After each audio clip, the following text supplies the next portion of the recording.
The wrench slipped from my fingers and clattered against the concrete floor of my garage. 3 months of suspicious glances, hushed phone calls, and cold shoulders suddenly crystallized into perfect, devastating clarity. He makes me feel alive, Kian.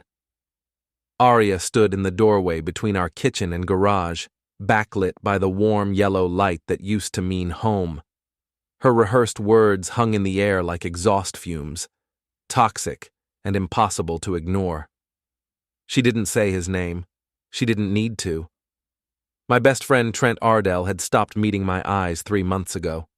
Alive, I repeated, wiping grease from my hands with a shop rag. That's interesting word choice, considering I've been funding your life insurance policy for 2 years. Aria's perfectly manicured fingers twisted her engagement ring, the one I'd saved 8 months to afford on my mechanic's salary. Don't make this harder than it has to be. Harder? I stood up slowly, every joint in my 34-year-old body protesting after a 12-hour shift at Morrison's Auto Repair. You're telling your fiancé that his best friend makes you feel more alive than he does, and I'm making it hard? She stepped into the garage, her designer heels clicking against concrete stained with 20 years of automotive fluid. Everything about her screamed upward mobility, the law school debt, the corporate internship, the way she looked at our modest ranch house like it was a stepping stone rather than a destination. You know what I mean, Kian. We've grown apart. You work on cars, I work on cases. You watch football, I attend networking events. We want different things. Since when? The question came out sharper than intended. Since when do we want different things? Because last month you were picking out wedding flowers. Last week you were talking about honeymoon destinations. Aria's composure cracked slightly. People change. People cheat, I corrected. There's a difference. She flinched like I'd struck her. It's not about cheating. It's about compatibility, about feeling understood, about Trent having a trust fund while I have calloused hands. That's not fair. Fair? I laughed, but nothing about it was funny. You want to talk about fair? Fair would have been having this conversation before you started sneaking around with my best friend. Fair would have been breaking up with me before you started planning a new life with someone else. Aria's face flushed red. You don't understand what it's like to want more than this. She gestured around the garage, taking in my tool collection, the half-restored Camaro, the evidence of a working man's life. More than what? More than loyalty? More than honesty? More than someone who would have moved mountains for you? More than being stuck in Milltown forever, fixing other people's cars, never traveling, never experiencing anything beyond this tiny bubble. Her words hit like a punch to the solar plexus. Every late night I'd spent studying repair manuals, every weekend I'd worked overtime to save for our future, every dream I'd built around making her happy, all of it suddenly felt pathetically small. Then go, I said quietly. What? Go feel alive. Go experience the world. Go ruin yourselves together. I turned back to the Camaro's engine, picking up my wrench. But do it somewhere else. Aria stood there for a long moment, probably expecting an argument, tears, or begging. When none came, she cleared her throat. I'll pack my things tomorrow while you're at work. Don't bother. I'll be gone. Where are you going? I didn't answer. Honestly, I didn't know yet. But my military intelligence training from my army days was already kicking in, and one thing I'd learned in Afghanistan was that sometimes the best strategy was a complete tactical withdrawal. Aria waited another minute, then clicked her way back into the house. I heard her heels on the hardwood, heard her phone buzzing with what I assumed was a text to Trent, heard the front door close. I worked on the Camaro until 3 a.m, my hands moving automatically, while my mind processed everything I'd ignored for months. The way Aria had started dressing differently, the new perfume, the gym membership she'd never used before, the way she'd become critical of everything about our life together. Most importantly, the way Trent had changed. My best friend since high school, the guy who'd been my best man at my first wedding, The one person I'd trusted with everything, including my spare house key. By dawn, I had a plan. Friday morning, I called in sick to Morrison's and drove straight to Pinnacle Realty. The for sale sign went up in our front yard by noon. Aria's name wasn't on the deed, something she'd never bothered to change after moving in 2 years ago.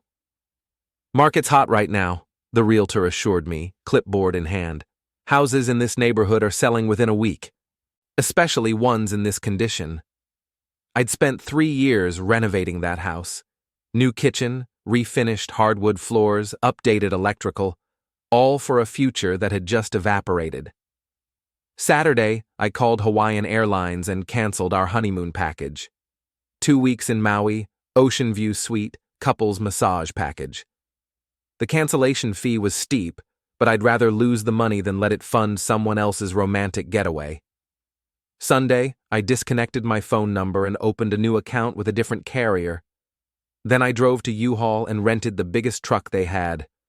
My entire life fit into a 10 by 15 storage unit on the outskirts of town.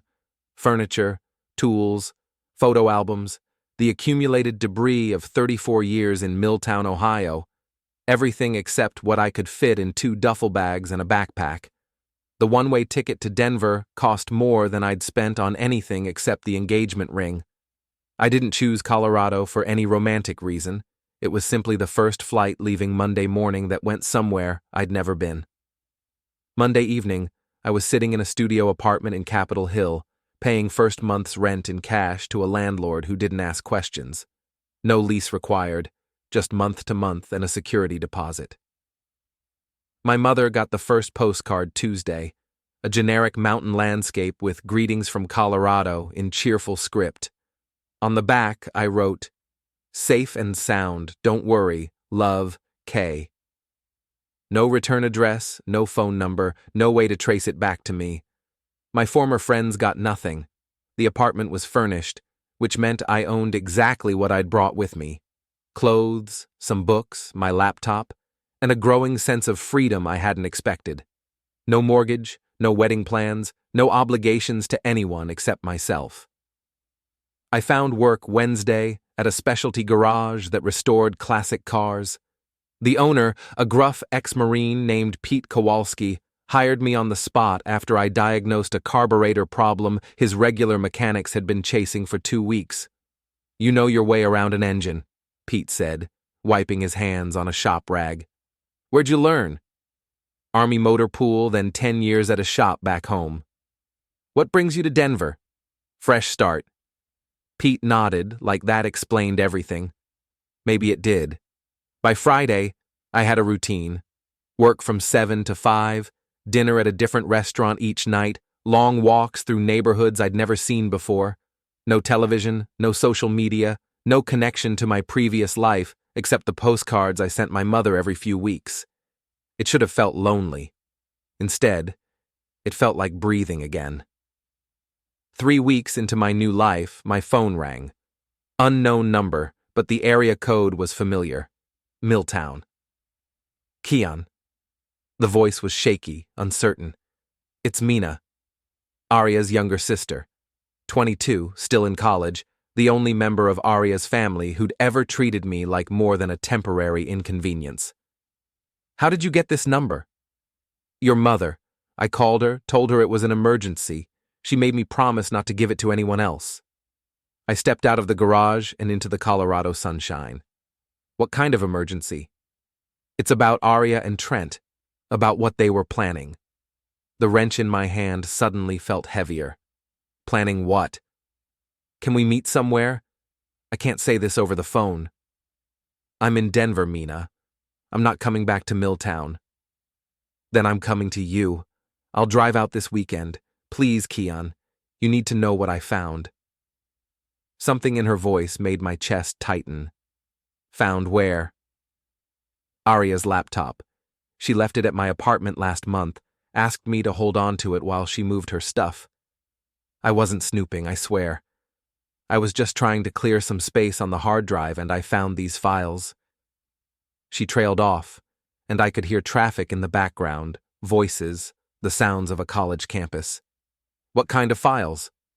Insurance documents, with your name on them, and emails between Aria and Trent that go back months. They weren't just having an affair, Kian. They were planning something else. The Colorado sun suddenly felt too bright, too hot. What do you mean? I mean, they joked about it. Your brake lines, that hiking trail with the cliff outside town. I thought they were just being dramatic, you know? Like, wouldn't it be easier if he just disappeared? But then I found the insurance paperwork. My military training kicked in, the same hyper-alert state I'd experienced during convoy duty in Afghanistan. Every detail became sharp, important, potentially life-saving. What insurance paperwork? The joint life insurance policy you and Aria have. Someone changed the beneficiary 2 weeks before she broke up with you. Aria's signature, but the handwriting looks weird, like she practiced it. Changed it to what? $750,000, payable to Aria Venton in the event of your accidental demise. Mina's voice cracked. Kian, if you'd stayed in Milltown, if you'd kept driving that route to work every day. She didn't finish the sentence. She didn't need to. I thought about my morning commute, the winding road through Miller's Gap, the steep drop-off where 3 people had gone over the guardrail in the past 5 years. All ruled accidents, all involving brake failure or steering problems. I'm coming to Denver, Mina said. I'm bringing everything I found. You need to see this stuff. Don't tell anyone you're coming here. I won't. But Kian, there's something else. Something about your family that Aria never told you. What about my family? Not your family, hers, and Trent's. Mina took a shaky breath. They're not just friends, they're related. The phone felt slippery in my suddenly sweaty palm. Related how? I'll explain everything when I get there. But Kian, whatever you do, don't come back to Milltown. Not yet. Not until we figure out how deep this goes. She hung up, leaving me standing in a Denver parking lot, staring at mountains I'd never seen before, wondering how many other secrets had been hiding in the life I'd left behind. Mina arrived Saturday morning, driving a beat-up Honda Civic loaded with manila folders, printed emails, and a laptop bag that looked like it had been through a war. She was thinner than I remembered, her usually bright demeanor replaced by something haunted and urgent. We met at a coffee shop in Capitol Hill, far enough from my apartment that I could maintain operational security, close enough that we could talk without being overheard. You look good, she said, settling into a corner booth. Different. Healthier. Mountain air, I said, though we both knew it was more than that. Show me what you found. Mina opened the first folder and spread documents across the small table. Insurance forms, email printouts, bank statements, photographs. The paper trail of a conspiracy I'd been too trusting to see. Start here, she said, pointing to a life insurance application dated 6 months ago. Aria applied for this policy without telling you, forged your signature on the medical exam waiver. I studied my supposed signature. Close, but not quite right. The K in Kian was too angular, the way someone would write it if they'd practiced but hadn't quite mastered the natural flow. The premium payments came out of your joint checking account, Mina continued. $23 a month, small enough that you probably never noticed. She was right. I'd never balanced our checkbook that carefully, trusting Aria to handle the household finances while I focused on keeping our cars running and our mortgage current. But here's the really sick part, Mina said, pulling out another document. The beneficiary change form is dated 2 weeks before she broke up with you. She was already planning to collect. Collect on what? I'm not gone. Yet. Mina's voice was barely above a whisper. But look at these. She handed me a stack of printed emails between Aria and Trent, dating back 4 months. The early ones were typical affair material, stolen moments, promises to leave their respective partners, complaints about having to sneak around. But the later emails were different. Read this one, Mina said, pointing to a message from 3 weeks before our breakup. Trent, getting tired of waiting. When are you going to handle the Kian situation? Aria, soon. I've been researching that hiking trail accident from last year. Brake line failure, they said. Very tragic, very believable. Trent, you're not serious. Aria, I'm practical. We can't just break up and expect him to disappear. He'll want half the house, half the savings. This way is cleaner. Trent, what about the insurance investigation? Aria, what investigation? Small-town mechanics have accidents all the time, especially ones who work on their own cars. Who's to say he didn't make a mistake? My hands shook as I read the exchange. The casual way they discussed ending my life, like it was a minor inconvenience to be solved rather than murder. There's more, Mina said softly. Keep reading. Aria, I've been adding something to his coffee, just a little lithium carbonate from the chemistry lab at school. Nothing dangerous, just enough to make him foggy, tired, less likely to notice things. Trent, you're poisoning him? Aria, I'm managing him. The dose is tiny, just enough to keep him docile while we finalize our plans. Suddenly, the persistent fatigue I'd experienced in my final months in Milltown made sense. The mental fog, the way I'd started questioning my own perceptions, the strange exhaustion that no amount of sleep seemed to cure. She was drugging you, Mina said. Probably for months. I set the emails down, my appetite completely gone. You said there was something about family connections? Mina's expression grew even more troubled. This is the part Aria never told you, about her father. She pulled out a birth certificate, yellowed with age. Aria Venton, born 1989, father listed as Richard Ardell. Ardell, I repeated. As in, Trent's father. Aria isn't my full sister, Kian. My dad had an affair with Trent's mother when Aria was conceived. Trent and Aria are half-siblings. The coffee shop suddenly felt too small, too warm. They know this? They've known since high school. That's why they were always so close, why Trent was always around our house. My parents thought they were just good friends, but they were actually family. And now they're... I couldn't finish the sentence. Yeah, it's sick, but it explains a lot. They've been planning this together for years, probably since before you and Aria even started dating seriously. You were never her boyfriend, Kian. You were her mark. I stared at the documents spread across the table, trying to process the scope of the betrayal. Not just an affair, but a years-long conspiracy involving fraud, attempted murder, and relationships that violated every boundary of normal human behavior. Why are you telling me this? I asked. Why risk getting involved? Mina's eyes filled with tears. Because you're a good person. Because you treated me like family when my own sister was planning to destroy you. And because... She hesitated. Because they're not done. What do you mean? I mean they're looking for you. Trent's been asking around, trying to figure out where you went. He told people he was worried about you, wanted to make sure you were okay. But I found more emails. She handed me another printout, dated just 1 week ago. Trent. He's somewhere in Colorado. His mother won't say where, but she's been getting postcards. Aria. Can you track him down? Trent. Working on it. Hired a private investigator. Should have an address soon. Aria. Good. We need to finish this. The insurance company is asking questions about the policy change. My training kicked in again, the same survival instincts that had kept me alive overseas. They were hunting me, and I'd been naive enough to think leaving town would end it. There's something else, Mina said. Something that might help. She pulled out her phone and showed me a text message thread between her and a mutual friend from Milltown. Jessica.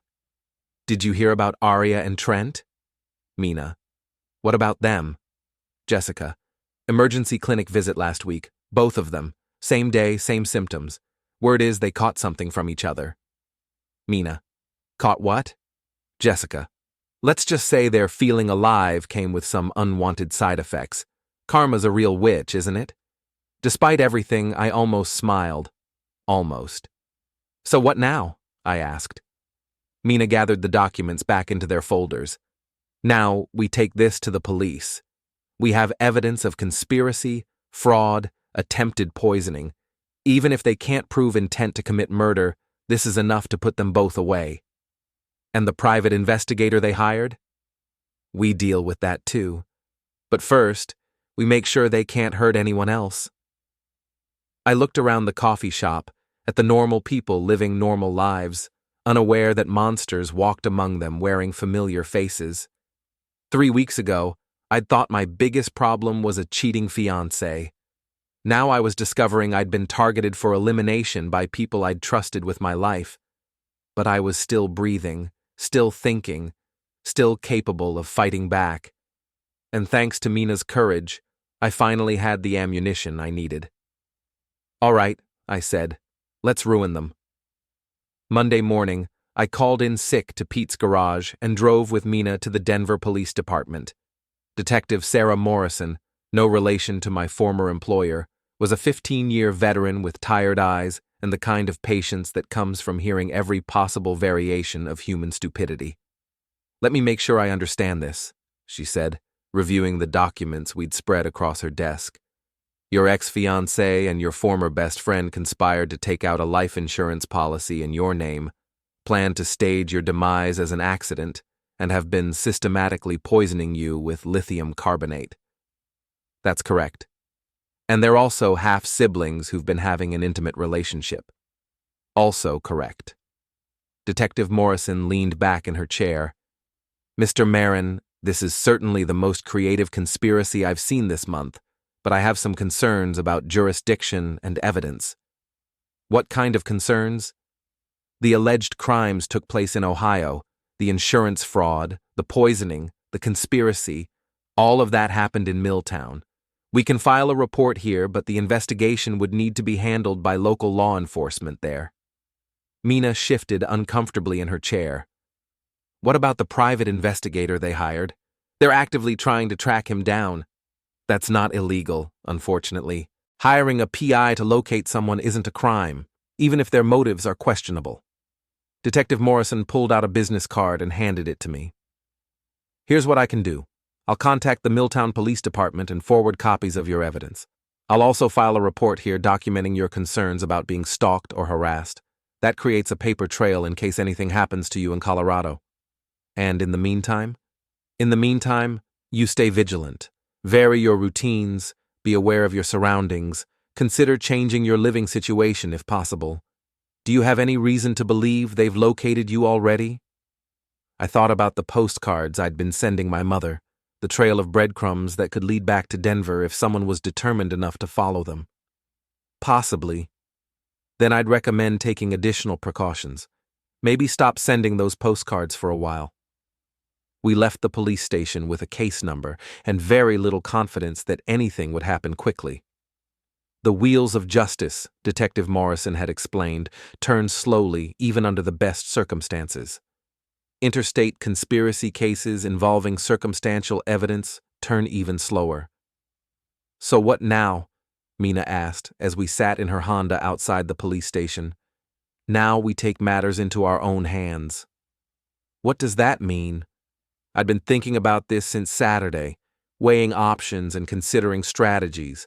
My military intelligence background had taught me that sometimes the best defense was a good offense, and sometimes the best way to stop an enemy was to make them too busy defending themselves to continue their attack. "It means we flip the script," I said. "Instead of waiting for them to find me, we make sure they're too busy dealing with their own problems to keep looking." "I don't understand." "Mina, what would happen if the Milltown police received an anonymous tip about drug possession? Or if the Ohio State Bar received a complaint about Aria's ethics violations? Or if Trent's real estate license board learned about his involvement in insurance fraud? You want to report them?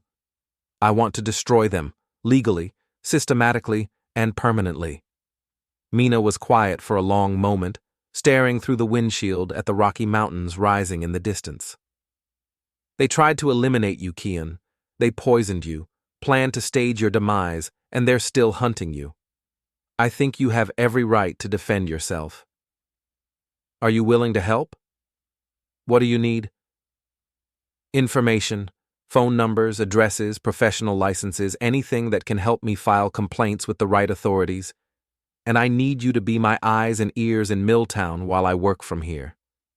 What about the private investigator? Let him come. By the time he tracks me down, his clients will be too busy with criminal charges and professional sanctions to pay his bills. We spent the rest of Monday afternoon in Mina's hotel room, researching regulatory agencies and complaint procedures. The Ohio State Bar Association had a detailed ethics complaint process. The Ohio Department of Commerce regulated real estate licenses. The Milltown Police Department had an online tip submission system. By Tuesday morning, I had filed complaints with 6 different agencies, each one carefully documented with evidence from Mina's files. I reported Aria to the Bar Association for fraud and conspiracy. I reported Trent to the Real Estate Commission for the same charges. I sent anonymous tips to the police about drug possession, insurance fraud, and suspicious financial activity. Each complaint was like dropping a stone into a pond, creating ripples that would eventually reach shore. Wednesday, Mina called with the first results. Aria got a letter from the Bar Association, she said. Hand-delivered to her apartment. She was crying when she opened it. What kind of letter? Notification of ethics investigation. They're requiring her to appear before a disciplinary committee next month. If she's found guilty, she could lose her license before she even finishes law school. And Trent? Real Estate Commission showed up at his office yesterday, seized his files, interviewed his clients, put his license on temporary suspension pending investigation. How do you know all this? Small town, remember? Word travels fast when someone's life starts falling apart. Thursday brought more good news. The insurance company had received copies of our evidence and immediately froze the policy, pending their own investigation. Aria and Trent's bank accounts were flagged for suspicious activity. The private investigator they'd hired sent them a bill for services rendered and discontinued his search when they couldn't pay. Friday, Mina called with the best news yet. They're turning on each other, she said. Jessica saw them at Murphy's bar last night, screaming at each other in the parking lot. Aria was blaming Trent for everything, saying it was all his idea. Trent was saying she was the one who forged the insurance documents. Anyone recording this? Half the town, probably. You know how people are with their phones. I smiled for the first time in weeks. Let them destroy each other. It saves us the trouble.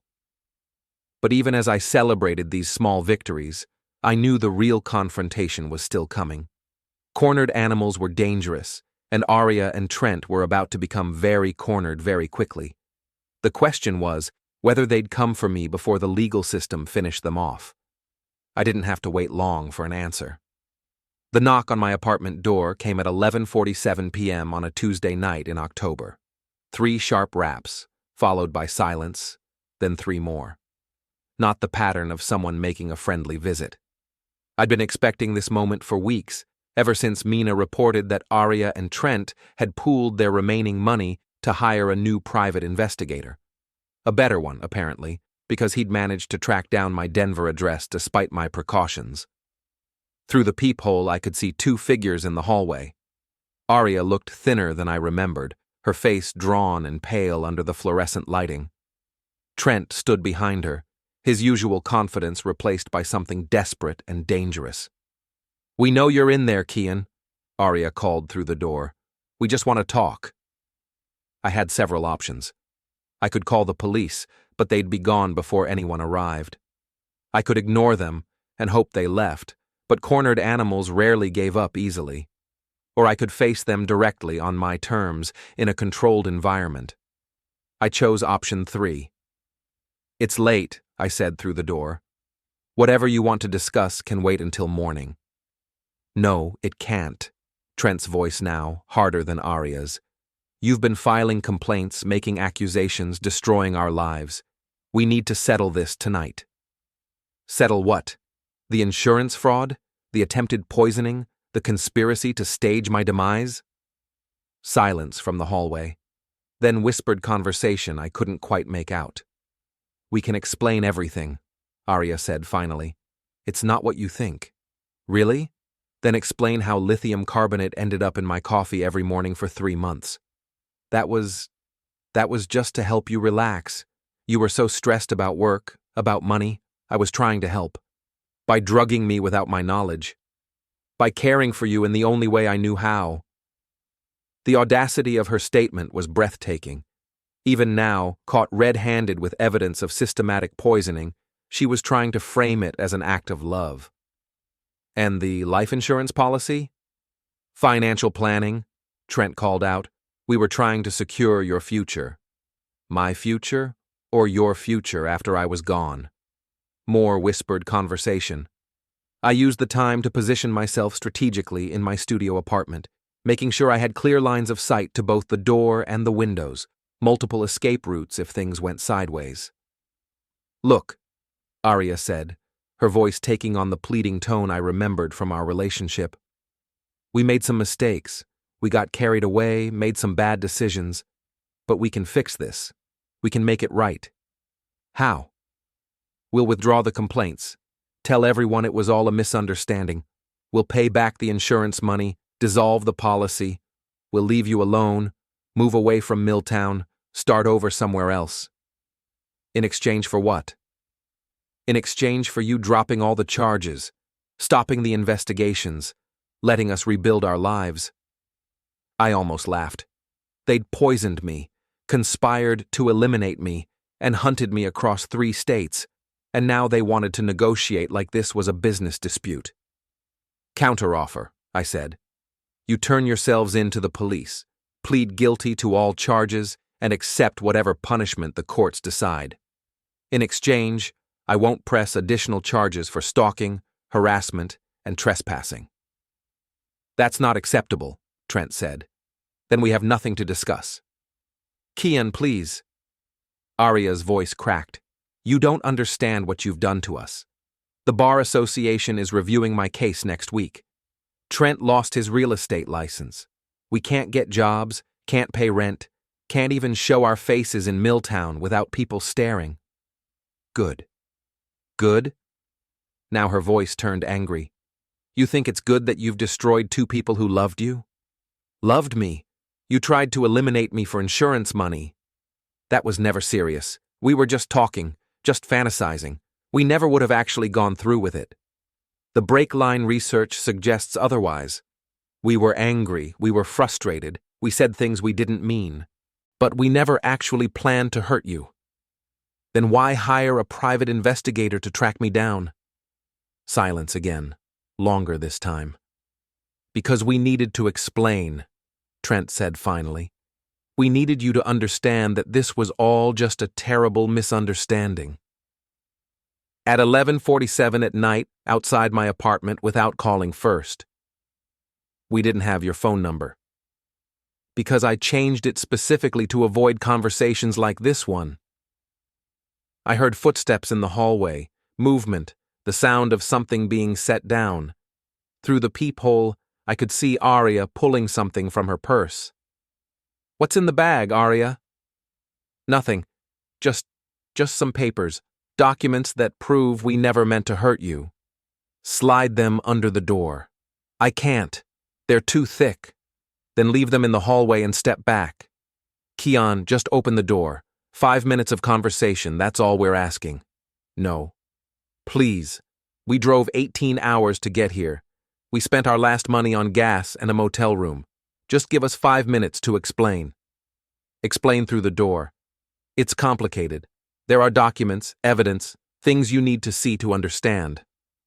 I was starting to lose patience with this charade. Aria, I've seen the emails between you and Trent. I've seen the insurance paperwork. I've seen the evidence of systematic poisoning. There's nothing you can show me that will change what you did. But there is, she insisted. There's something about your family, about your father, that explains everything. My father has been gone for 15 years. That's what you think. But he's not gone, Kian. He's been in contact with us for months. The words hit like a physical blow. My father had left when I was 19, disappeared without explanation, without contact, without a trace. I'd spent years wondering if he was alive or gone, whether he'd abandoned us or met with some accident. You're lying. I'm not. He hired us to watch you, to protect you, to make sure you were safe. The insurance policy was his idea, a way to provide for you if something happened. The medication was his suggestion, a way to keep you calm while he worked out some legal problems. What legal problems?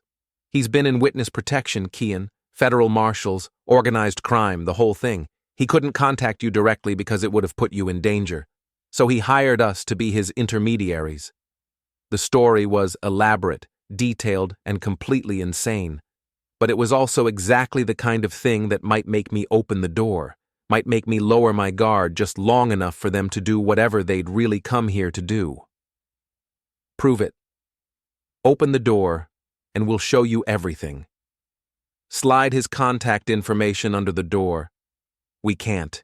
It's all on a secure phone, encrypted messages. We have to show you in person. I stepped back from the door, my mind racing. Either they were telling the truth about my father, which would explain nothing and change nothing about what they'd done, or they were lying as part of some desperate last-ditch attempt to get close enough to finish what they'd started. Either way, I wasn't opening that door. Here's what's going to happen, I said. You're going to leave those documents in the hallway and go back to your motel. Tomorrow morning, you're going to drive back to Ohio and turn yourselves into the police. If you do that, I'll consider not filing additional charges for stalking and harassment. And if we don't, then I call the Denver police right now and have you arrested for trespassing, stalking, and making threats. We haven't made any threats. You tracked me down across 3 states and showed up at my home in the middle of the night. That's threatening behavior. More whispered conversation, more footsteps, more sounds of movement in the hallway. Fine, Aria said finally. We'll leave the documents and go. But Kian, when you read them, when you understand what's really been happening, you're going to feel terrible about what you've done to us. I'll risk it. I heard their footsteps retreating down the hallway, heard the elevator doors open and close. Through my window, I watched them get into a rental car and drive away. But I didn't open my door for another 2 hours, and when I finally did, the hallway was empty except for a manila envelope with my name written across the front. Inside were bank statements, medical records, and a letter allegedly from my father explaining his years in witness protection and his elaborate scheme to watch over me through Aria and Trent. It was all very convincing, very detailed, and completely fabricated. I knew this because my father's signature was wrong, just like Aria's forgery of my insurance paperwork. Close, but not quite right. The kind of mistake someone would make if they'd practiced but hadn't quite mastered the natural flow.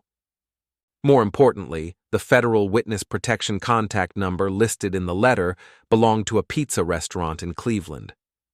They'd driven 18 hours and spent their last money to deliver an elaborate lie that fell apart under 5 minutes of scrutiny. I almost felt sorry for them. Almost. The trial began on a cold Monday morning in March, 8 months after Aria's confession in my garage. I flew back to Ohio as a witness for the prosecution, my first time in Milltown since my midnight departure the previous year. The town looked smaller than I remembered, shabbier, like a movie set that had been impressive from a distance, but revealed its flaws under closer inspection. Morrison's Auto Repair had a new mechanic working in my old bay. My former house had sold to a young couple who'd painted the shutters blue and planted flowers in the garden Aria had never bothered to maintain. The courthouse was packed. Small-town scandals drew crowds, especially ones involving insurance fraud, poisoning, and inappropriate family relationships. I recognized faces from high school, former customers, neighbors who'd watched my life implode from behind their curtains. Aria sat at the defendant's table in a conservative gray suit, her hair pulled back, her makeup minimal. She looked like a law student trying to project respectability, which I supposed she still was, technically, though her chances of ever practicing law had evaporated along with her ethics review. Trent sat beside her, his usual confidence replaced by something hollow and defeated. His real estate business was gone, his reputation destroyed, his family connections severed. His own mother had testified for the prosecution, providing evidence of his relationship with his half-sister and his role in the conspiracy. The prosecutor was a sharp woman named Janet Reeves, who'd built her career on complex fraud cases. She walked the jury through the evidence methodically: forged insurance documents, email exchanges discussing my elimination, medical records showing lithium poisoning, financial records tracking premium payments. The defendants didn't just plan to defraud an insurance company, she told the jury during opening statements.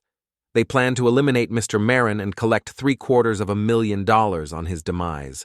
This wasn't a crime of passion or a moment of poor judgment. This was a calculated, premeditated conspiracy that lasted months. Aria's lawyer tried to argue that the emails were just fantasy, that his client had never seriously intended to harm anyone. He painted her as a young woman who'd gotten carried away in an inappropriate relationship, who'd made some poor decisions, but wasn't a serious criminal. The jury didn't buy it. Trent's lawyer tried a different approach, claiming his client was manipulated by Aria, that she'd initiated the conspiracy and drawn him into it through their intimate relationship. He presented Trent as a victim of Aria's manipulation rather than a co-conspirator. The jury didn't buy that either. When I took the stand, I testified about the systematic poisoning, the fatigue and mental fog I'd experienced, the way my symptoms had cleared up immediately after leaving Milltown.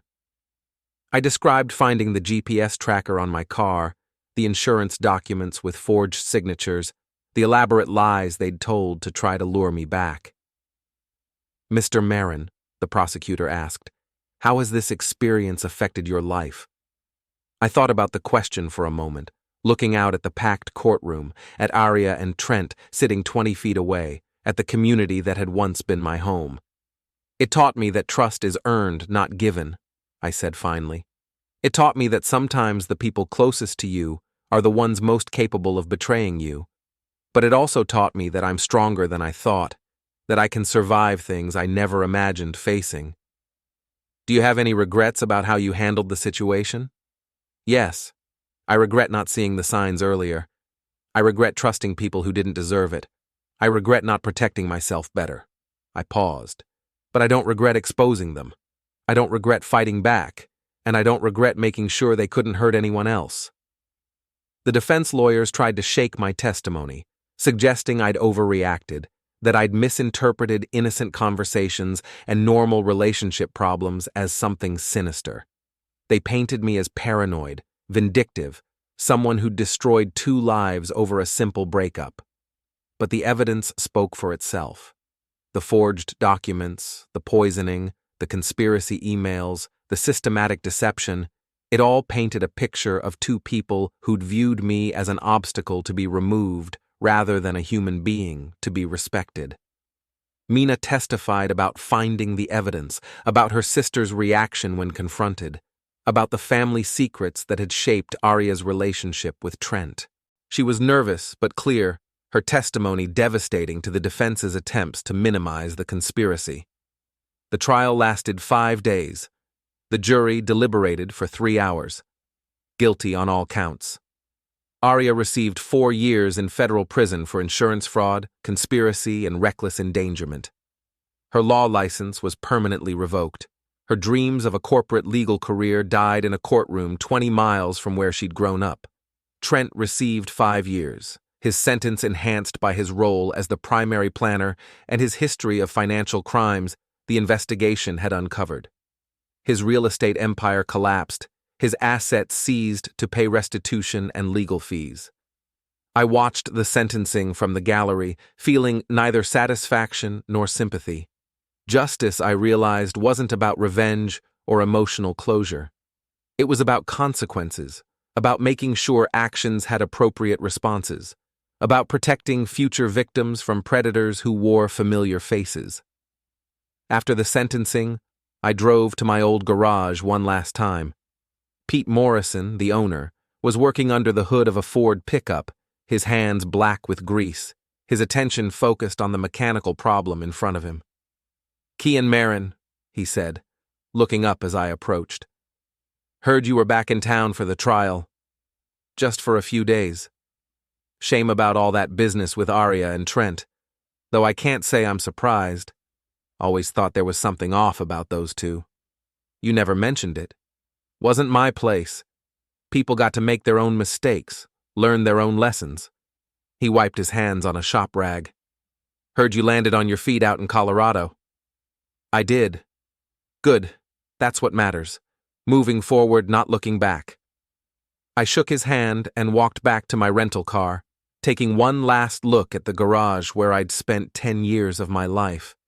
The place where I'd learned that honest work and skilled hands could build something meaningful, even if it wasn't glamorous or impressive to people who measured success in different terms. The flight back to Denver left that evening. I spent the time reading, thinking about the future rather than the past, planning the next phase of a life I was finally free to live on my own terms. Pete Kowalski had offered me a partnership in his restoration shop, a chance to build something lasting with someone I trusted. I'd accepted, not because I needed the security, but because I'd learned the value of surrounding myself with people whose actions matched their words. Mina had transferred to the University of Colorado, wanting a fresh start away from Milltown and the family secrets that had shaped too much of her young life. We'd become friends, bonded by shared experience and mutual respect, though we rarely talked about the events that had brought us together. My mother had started visiting Denver regularly, finally free to acknowledge that her son had made a good life for himself, far from the place where he'd grown up. She liked the mountains, the clean air, the sense of possibility that came with wide-open spaces and distant horizons. As the plane lifted off from Cleveland, I looked down at Ohio's familiar landscape, the grid of roads and towns and lives that had once defined my entire world. It looked smaller from 30,000 feet, less significant, like a chapter in a book rather than the whole story. I'd learned something valuable from Aria's betrayal, something worth more than the pain it had cost. That survival wasn't just about enduring what happened to you, but about choosing what happened next.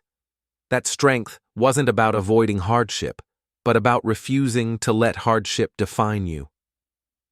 The mountains appeared on the horizon as we crossed into Colorado, snow-capped peaks rising toward a sky that seemed bigger and cleaner than anything I'd ever seen back home. Somewhere below those peaks was a life I'd built from nothing, a future I'd chosen rather than accepted, a story that was mine to write. It was, I realized, exactly the kind of alive I'd been looking for all along.